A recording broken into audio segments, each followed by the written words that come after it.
La théorie des circonstances exceptionnelles est notamment utilisée pour justifier de mesures qui sont prises aujourd'hui dans le contexte de la crise sanitaire de la Covid-19. Nous sommes à Toulon en 1916, pleine Première Guerre mondiale, et le préfet maritime, qui était une autorité militaire, prend 3 arrêtés par lesquels il va concrètement interdire la galanterie vénale, c'est-à-dire la prostitution.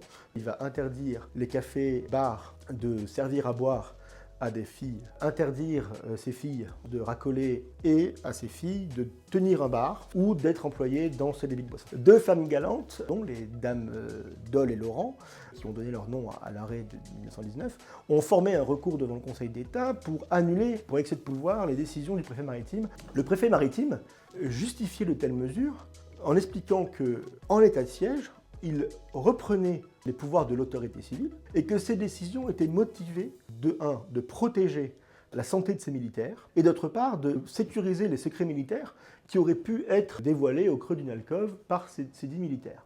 En cas de guerre, de crise exceptionnelle, dans un contexte particulier, on peut déroger à des libertés au profit de la sécurité, de l'ordre public, du maintien de l'ordre public.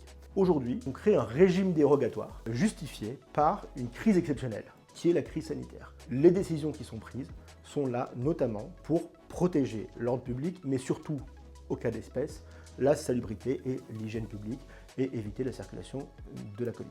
Cette théorie des circonstances exceptionnelles, jusqu'à quand doit-elle être appliquée?